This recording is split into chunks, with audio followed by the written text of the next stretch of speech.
Hi friends, ಎಲ್ಲರಿಗೆ ನಮಸ್ಕಾರ. ಎಲ್ಲರೂ ಹೇಗಿದ್ದೀರಿ? ಆರಾಮಿದ್ದೀರಿ ಅಂತ ಅಂದ್ಕೊಂಡಿನಿ. ನಾನು ಕೂಡ ಆರಾಮಿದ್ದೀನಿ ನೋಡಿ. ಇವತ್ತಿನ ಲಾಗು ನುಗ್ಗೆ ಸೊಪ್ಪಿನ ಪಲ್ಯ ಮಾಡ್ತಿದ್ದೀನಿ. ಇದು ಆರೋಗ್ಯಕ್ಕೇನು ತುಂಬ ಒಳ್ಳೆಯದು. ಎಲ್ಲರೂ ತಿನ್ಬೋದು. ಹಾಗೆ ಮೊಳಕಾಲು ಬ್ಯಾನಿ ಅವೆಲ್ಲ ಇದ್ರೂ ನೋವಿದ್ರೂ ಕಡಿಮೆ ಆಗ್ತಾವೆ ಅಂತ ಹೇಳ್ತಾರೆ. ಇದನ್ನು ಸಣ್ಣ ಕೊಯ್ತಿದ್ದೀನಿ ನೋಡಿ. ಸಣ್ಣ ಕೊಯ್ಕೊಂಡ್ರೆ ಚಲೋ ಇರ್ತದೆ, ಜಲ್ದಿ ಕುದೀತದಂತ ಈ ಥರ ಮಾಡ್ತಿದ್ದೀನಿ ನೋಡಿ ಫ್ರೆಂಡ್ಸ್. ಇದನ್ನು ಯಾರು ಬೇಕಾದರೂ ತಿನ್ಬೋದು. ಇದಕ್ಕೇನು ಅವರು ತಿನ್ನಬೇಕು ಇವರು ತಿನ್ನಬೇಕಂತ ಏನಿಲ್ಲ. ಎಲ್ಲರೂ ಸಣ್ಣವ್ರು ಹಿಡಿದು ದೊಡ್ಡವ್ರ ತನಕ ತಿನ್ಬೋದು. ಆರೋಗ್ಯಕ್ಕೆ ಭಾಳ ಒಳ್ಳೆಯದಂತಾರೆ. ಅದಕ್ಕೋಸ್ಕರ ನಾನು ಮಾಡ್ತಿದ್ದೀನಿ ನೋಡಿ. ಹಿಂದೆನೂ ಮಾಡಿದ್ದೆ, ಅಂದರೆ ವಿಡಿಯೋ ಮಾಡಿರಲಿಲ್ಲ. ಇವಾಗ ವಿಡಿಯೋ ಮಾಡಿದ್ದೀನಿ, ಅದಕ್ಕೋಸ್ಕರ ನಿಮ್ಮ ಜೊತೆ ಶೇರ್ ಮಾಡ್ತಿದ್ದೀನಿ ನೋಡಿ ಫ್ರೆಂಡ್ಸ್.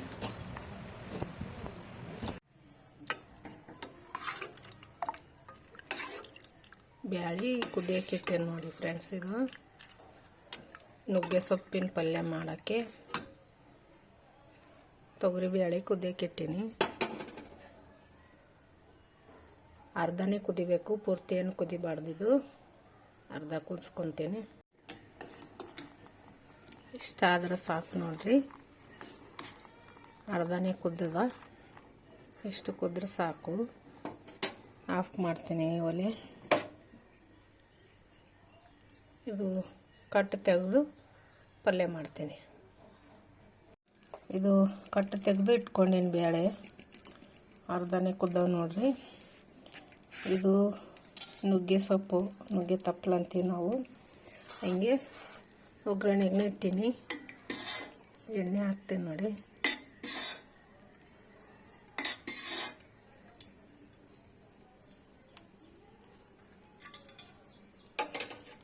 ಎಣ್ಣೆ ಕಾದ್ಮೇಲೆ ಸಾಸಿವೆ ಜೀರಿಗೆ ಹಾಕ್ತೀನಿ. ಇವು ಉಳ್ಳಾಗಡ್ಡಿನ ಕೊಯ್ದಿಟ್ಕೊಂಡು ನಾನು ಸ್ವಲ್ಪ. ಈಗ ಜೀರಿಗೆ ಸಾಸಿವೆ ಹಾಕ್ತೀನಿ ನೋಡಿ.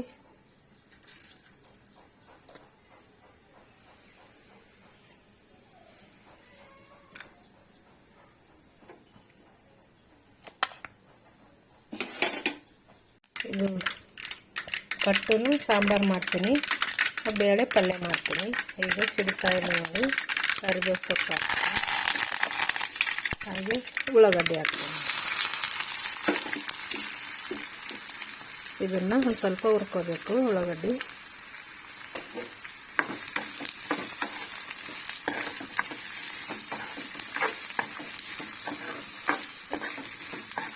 ಸ್ವಲ್ಪ ಫ್ರೈ ಆದಮೇಲೆ ಸೊಪ್ಪನ್ನು ಹಾಕ್ತೀನಿ.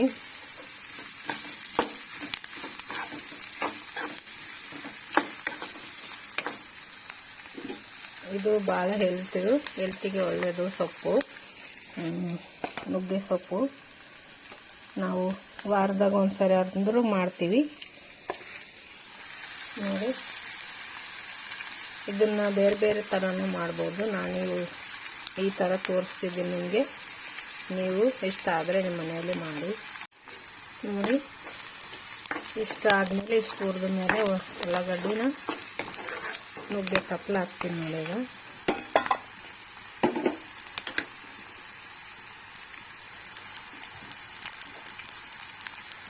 ಇದು ಎಷ್ಟು ಹಾಕಿರೂ ಕಮ್ಮಿನೇ.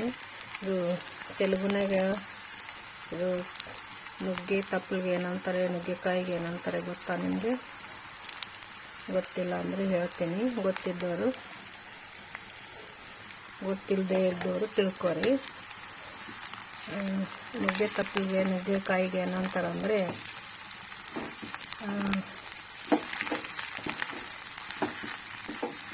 ನುಗ್ಗೆ ಸೊಪ್ಪಿಗೆ ಏನಂತಾರೆ ಅಂದರೆ ಇವು ಮುನಗಾಕಾಯಲು ಮುನಗಾಕು ಅಂತಾರೆ. ಮುನಗಾಕಾಯಲು ಅಂತಾರೆ, ಮುನಗಾಕಾಯಲು ಅಂತಾರೆ. ಇದು ತಪ್ಪಲಿಗೆ ಹಾಕು, ಮುನಗಾಕು ಅಂತಾರೆ. ಯಾರು ಗೊತ್ತಿದ್ದವರು ಕಮೆಂಟ್ ಮಾಡಿ, ಗೊತ್ತಿಲ್ಲದವ್ರೂ ಕಮೆಂಟ್ ಮಾಡಿ.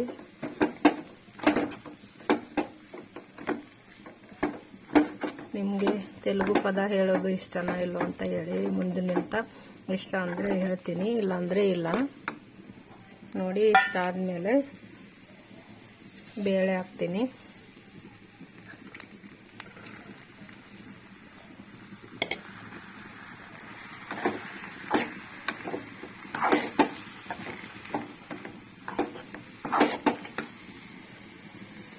ಇದನ್ನು ಚಲೋ ಕಲಿಸ್ಕೊತೀನಿ. ಈಗ ಎಲ್ಲ ಕಲಿಸ್ಕೊಂಡಿನಿ ನೋಡಿ. ಈಗ ರುಚಿಗೆ ತಕ್ಕಷ್ಟು ಉಪ್ಪು ಹಾಕ್ತೀನಿ.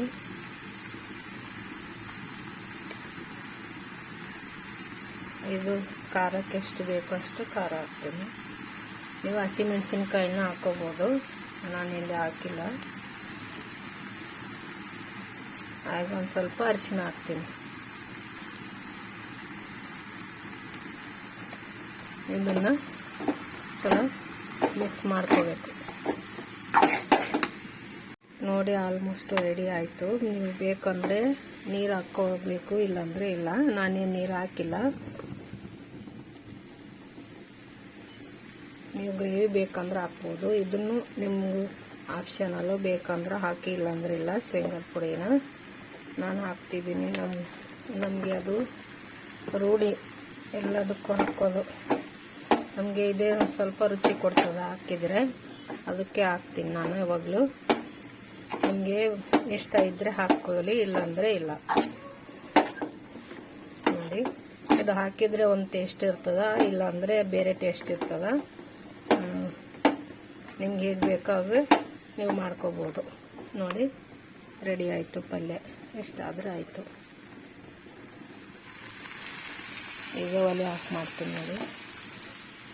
ಇದು ಆರೋಗ್ಯಕ್ಕೆ ತುಂಬ ಒಳ್ಳೆಯದು, ಹೆಲ್ತಿ ಅಂತ ಹೇಳ್ತಾರಲ್ವ ಈ ಪಲ್ಯ. ಇನ್ನು ರೊಟ್ಟಿ ಚಪಾತಿಗೆ ಎಲ್ಲದಕ್ಕೂ ರುಚಿಯಾಗಿರ್ತದೆ. ನಿಮಗೂ ಇಷ್ಟ ಆಗಿದೆ ಅಂದ್ಕೊಂಡಿದ್ದೀನಿ. ಇಷ್ಟ ಆದರೆ ಲೈಕ್ ಮಾಡಿರಿ, ಶೇರ್ ಮಾಡಿರಿ. ಹಾಗೆ ಹೊಸದಾಗಿ ನೋಡೋರು ಸಬ್ಸ್ಕ್ರೈಬ್ ಮಾಡ್ಕೊಂಡು ನೋಡಿ. ನೋಡಿ ಫ್ರೆಂಡ್ಸ್, ರೊಟ್ಟಿಗೆ ನಾನು ಹಚ್ಕೊಂಡಿನಿ ಎಷ್ಟು ರುಚಿಯಾಗಿರ್ತದಂತ. ಹಾಗೆ ಒಂದು ಸ್ವಲ್ಪ ಮೊಸರನ್ನ ತೊಗೊಂಡಿದ್ದೀನಿ. ಮೊಸರು ಜೊತೆ ತಿಂದರೆ ತುಂಬ ರುಚಿಯಾಗಿರ್ತದೆ ಭಾಳ. ಒಂದು ರೊಟ್ಟಿ ತಿನ್ನೋರು 2 ರೊಟ್ಟಿ 3 ರೊಟ್ಟಿನೂ ತಿಂತಾರೆ, ಆ ಥರ. ಅದಕ್ಕೋಸ್ಕರ ನಾನು ತೊಗೊಂಡಿದ್ದೀನಿ. ಈ ಥರ ನೀವು ನೋಡಿ ಮಾಡಿ ಗೊತ್ತಾಗ್ತದೆ ಅದ್ರ ರುಚಿ ಏನಂತ.